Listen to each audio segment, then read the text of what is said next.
study 2 words clearly spoken. What do you need to do? Express words so that they can easily be understood by your audience. This involves 1. Proper use of the speech organs and 2. Understanding of the structure of words. Why is it important? When you enunciate carefully, others can understand what you say. Words that are clearly spoken are likely to be taken seriously. In order to communicate effectively, you must speak clearly. What you want to say may be interesting, even important, but much of it will be lost if your words are not easily understood. People are not motivated by speech that they do not really understand. Even though a person has a strong voice and could readily be heard, if his words are slurred, they will not move others to action. It is as if he were speaking in a foreign tongue, unintelligible to the hearer. Jeremiah 5:15, the Bible reminds us, if the trumpet sounds an indistinct call, who will get ready for battle? In the same way also, unless you through the tongue utter speech easily understood, how will it be known what is being spoken? You will, in fact, be speaking into the air. 1 Corinthians 14:8-9. What makes speech indistinct? It may be failure to open the mouth sufficiently. Jaw muscles that are rigid and lips that scarcely move may contribute to muffled speech. Speaking too rapidly may also result in speech that is difficult to grasp. That is like playing a recording of speech faster than it was designed to run. The words are there, but much of the benefit is lost. In some cases, indistinct speech is related to a structural defect in the speech organs. But even those who must cope with such a problem can do much to improve by applying the suggestions in this study. Frequently, however, indistinct speech results from a slurring of words running them together so that they are difficult to understand. The problem may involve skipping syllables or significant letters or dropping word endings. When a person indiscriminately runs words together, his hearers may catch some ideas and phrases but they have to guess at others. Failure to enunciate clearly can impair the effectiveness of a person's teaching.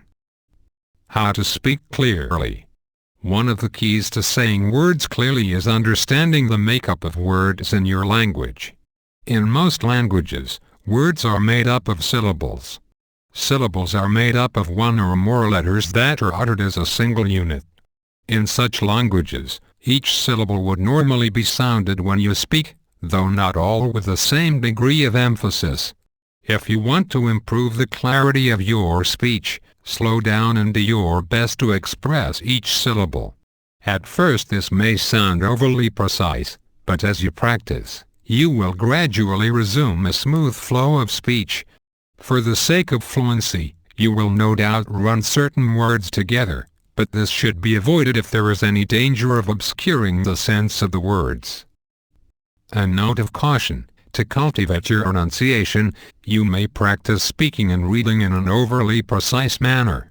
But do not allow that to become your regular manner of speaking. It would sound affected and unnatural. If your speech sounds somewhat muffled, learn to hold your head up and move your chin away from your chest. When reading from the Bible, hold the book high enough so that shifting your gaze from the audience to your Bible requires only a slight downward look. This will allow your words to come out unimpeded. Learning to release tension can also improve your speech.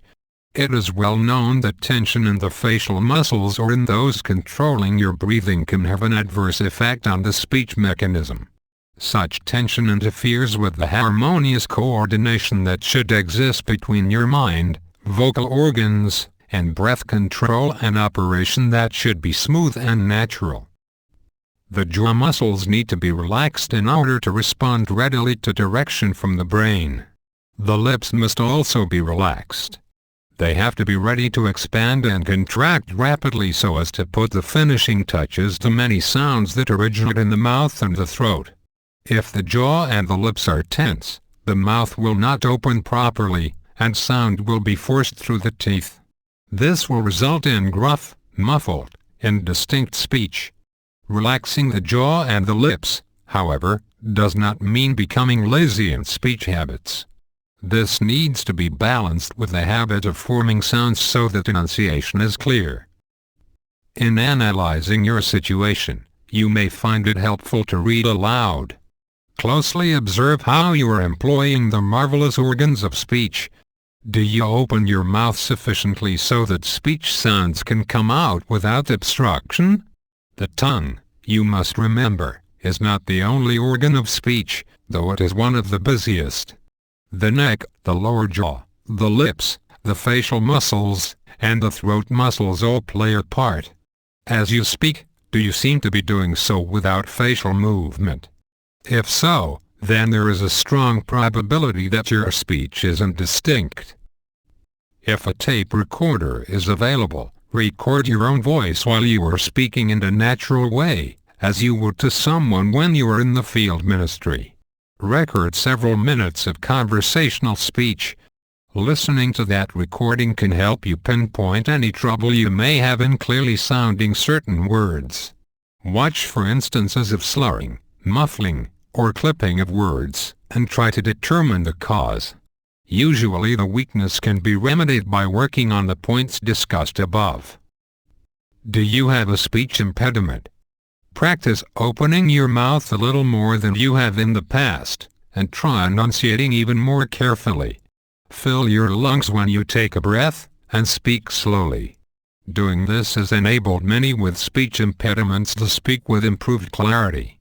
If you lisp, pull your tongue away from your front teeth when uttering the Z sounds in words.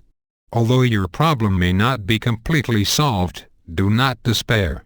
Remember that Jehovah chose Moses, a man who may have had a speech impediment, to deliver vital messages to both the people of Israel and Pharaoh of Egypt.